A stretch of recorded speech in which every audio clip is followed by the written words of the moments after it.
understand, Coach. Arkansas will begin with an opening statement from Coach about the game, and then we'll go to questions and answers after that opening statement is completed. Yeah, without Robin Benton, we knew when we walked in and saw her in street clothes, that completely changed our game plan. You don't expect them to be without their leading scorer. I know that was a problem for them. It allowed us defensively, I think, to establish the tone very early with her out of the game. She's a great player. She's been a tremendous player in our league and for them. So I hope she gets back as soon as she can. I don't know the extent of the injury. It was a surprise to us as it was.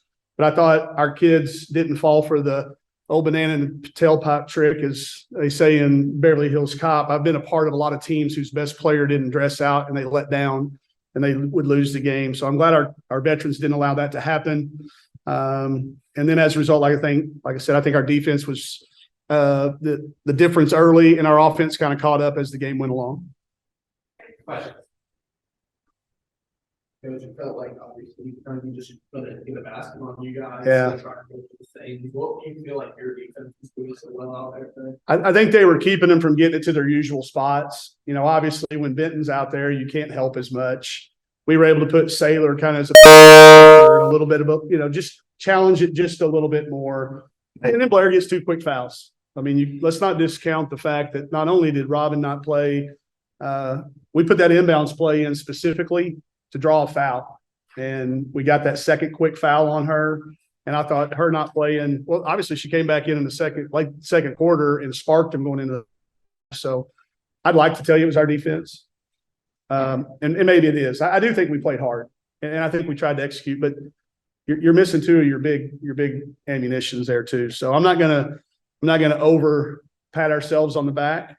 But I do think we played really hard. We rebounded it really well for us. To be even with a team like Kentucky, and then to, not turn it over. I think they averaged forcing 24, 25, and we only turned it over 19, and a bunch of those were late. So I thought we managed the day. We got our butts kicked on Thursday. Seems like forever. Seems like it was forever ago by LSU. I was really interested to see how we would travel. So in this league, if you let your loss on Thursday affect you on Sunday, you're in trouble. I didn't think we did that. Mike, what's it say about your team? You've lost 3 in a row, especially the overtime game in South Florida at home. Yeah. And then they come here, and then one of your better players, when you get 6 points, you can Yeah. and that you really 20 points. That we do have some balance, and we did get a little bit of maturity, and that schedule was the right thing to do. I think us learning what it was like. I mean, again, I think a lot of people are going to go 0-3 against LSU, Creighton, or LSU, Oregon, and South Florida. I really think a lot of people would go 0-3 there, but we scheduled it going into this league, knowing exactly 6 years now as a head coach in this league and the other 4 years as an assistant in the league.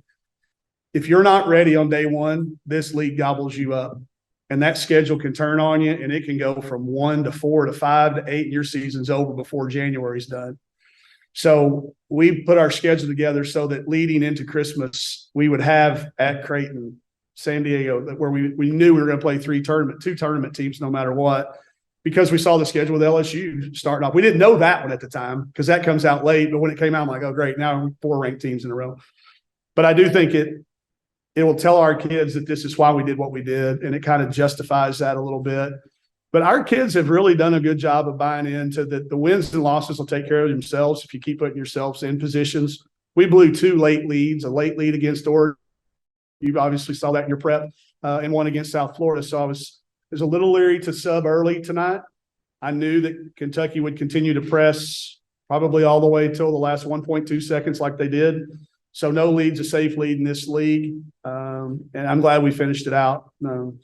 The third quarter, I thought they would come out like they did with a lot of turn up the intensity defensively. I thought we would see the press more, and for the most part, we did handle it, but still work to do in case we wouldn't see these guys again until the tournament, but lots we can learn from. What's your ceiling with this team? You got great size and you got senior leadership. I said to him, I think we can honestly start talking about getting a bye in the SEC tournament. We've never done it at Arkansas. 3 years or something we've been in the SEC. We've never had a bye. So I think we can talk about that. I mean, I think a top to our league is kind of developing. And I think you put Mississippi State in that talk too, the way they've played. But I think if we stay healthy, and that would be our ceiling. The thing I like best, though, is our basement's changed. At Arkansas prior, when you would have good teams, you would go back to the basement for a few years. I don't think we're there either. I think we're somewhere in the middle. But I like, I like that our ceiling could get there, but I love the fact that our basement's not where it has been historically. And I think that says a bunch about the kids that have stayed here. We've had a lot of kids, the transfer portal, some of these kids' minutes early on, they could have transferred, but they've stuck around. They're playing valuable roles. And I think our identity is pretty clear. I don't know how much y'all watch this, but I think you could probably walk out there. You probably saw it in your prep very quickly. They do what they do. And if we can stick to that, and we can have an off night from somebody with that. And I think that's what it says. Okay. Ethan, you want to go ahead? Yeah, sure. Hey coach, it felt Hey. tonight, like I guess today, Sailor just moved really well without the ball. I know one of them, Miriam, fed her down there. Just what do you think of the way that she was kind of getting the offense moving? Well, we've been talking to her about finding some shots that she doesn't have to create for herself. Let her cuts create the shots. Let her positioning create the shots. Miriam and Aaron are both unbelievable passers. I mean, Aaron had 7 assists today. I think what it says about Sailor is that she's versatile. We already know that we don't have to have her to score for us to be a good team, but when she does start scoring, she also had a lot of family here. I think that gives you an extra pep to your step. They were in the lobby today. We had a great crowd here that traveled. So I'm happy for her because she's really, really hard on herself with a lot of things. She's a perfectionist. And, we win. The first thing she says, I got to cut my turnovers down. I said, well, you can do that after you go celebrate. So I think it just speaks to the maturity of a freshman. And then things were kind of tight, early in the first quarter, and then Riley came in there, and I think you call them Rileys. She had a few of those, knocked down a big three. Just what'd you feel of her impact on the game today? Well, I write them those cards. You've seen the cards I write them. I said, this is one of those games where there's going to be about 30 or 40 chances to have what we call Riley's, a tip ball, an offensive rebound, a stick back. But then today I also added, I don't think she's realized that she's percentage-wise been our best three-point shooter over the last 7 or 8 games and in practice. Said, shoot that thing with confidence. Stop hesitating. And when she made that first one, I was really happy for her. She's a kid that, anybody that watches us knows the value is not on the stat sheet. It's in the lineup efficiencies. And she certainly really got – and I thought Jersey's defense early on when she came in. We didn't lose anything when we went to the bench. Last thing that I have is, early it was still kind of a struggle shooting, but you kind of gave Kentucky a taste of their own medicine with some points off turnovers and turn them over. Just how big was that today to get the offense going? Easy baskets on the road are hard. This is a hard shooting environment, especially in the second half. They've got about a 6 million inch screen TV behind the scoreboard. It's the biggest thing I've ever seen. And it's a tough shooting backdrop. And then on the other end, you've got, a lot of we had a band, I think it was an alumni band. Is that what that was? An alumni band blaring down there on our end. So it's not the easiest environment. There's a reason that we've haven't won here in 20 years.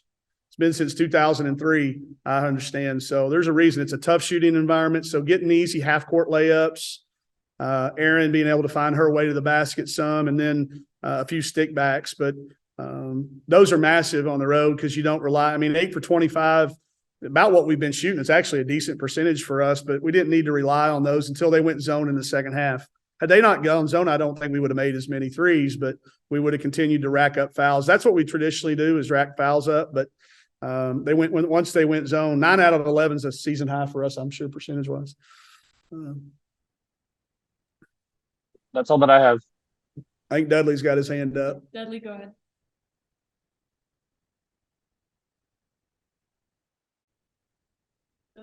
He's got his Cowboys avatar up. That could be part of the problem. Or all the problem. Obviously, they had some missing talent. They did. But you had a lot of contested shots there. They didn't let up on defense, which, part of the factor in why y'all were so successful early. Talk about that a little bit. Well, yeah, it's they obviously are without 2 keys, but a Kentucky team, certainly one since back even when Matthew and those guys were here, Kyra keeping it going, that defensive intensity and being aggressive is gonna be something that's gonna happen. So I'm proud of our kids. We've been getting a little chippy lately. I was as calm as I've been all year on the side. I think that maybe played our kids where they didn't they weren't worried about all the physical contact they expected, that they knew it was coming. And I thought we played through it today better. And hopefully that's a learning experience for me. Hopefully it's a learning experience for them. In the SEC, it's going to happen.